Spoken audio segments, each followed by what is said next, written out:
27 states' attorneys general are urging the Supreme Court to keep former President Donald Trump on the ballot in 2024. They say, quote, the Colorado court's decision to remove Trump threatens to throw the 2024 presidential election into chaos. The court should act now to stop all these strange, far-reaching and injurious results from spinning out of control. West Virginia Attorney General Patrick Morrisey is leading the effort, and he joins me now.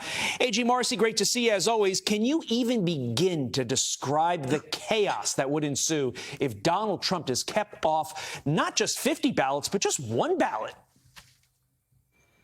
It would truly be amazing in American history if that were to happen. And I don't think that's going to occur, but here are some of the reasons why.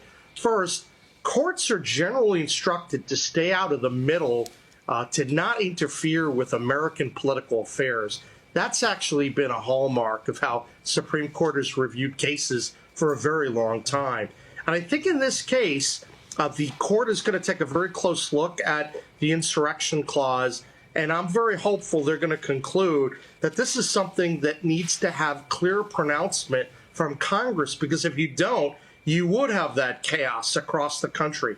When you're talking about the presidency and the vice presidency, these are two unique positions.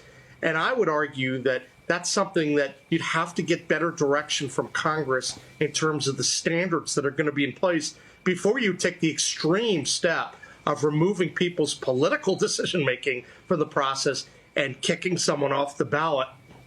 So I think that the arguments on the side of President Trump are strong, and I look forward to submitting these briefs and seeing the action in court. Yeah, just to be clear, do a little legal explanation here. You're filing an amicus brief on behalf of the president. Obviously, this is something that the president has to fight at the Supreme Court.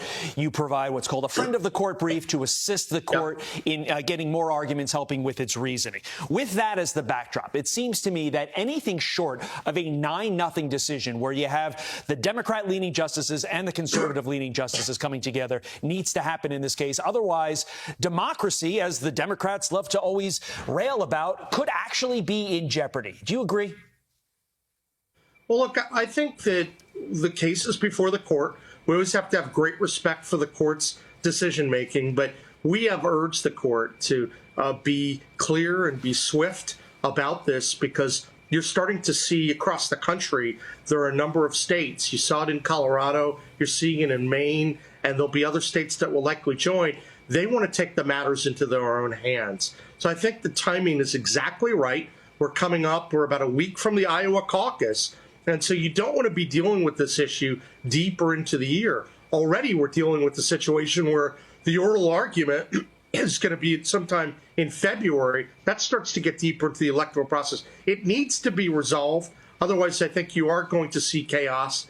And that's why we've urged the court to take it up, and we've urged the court to handle this based upon the history and the context of the Constitution, which I think clearly supports President Trump's position. Yeah, that little document called the Constitution. Maybe we should get back to it. It seems like it's an important aspect to our country, you know. AG Morrisey, we appreciate your time this morning. Thank you for your fight on this. Keep us posted.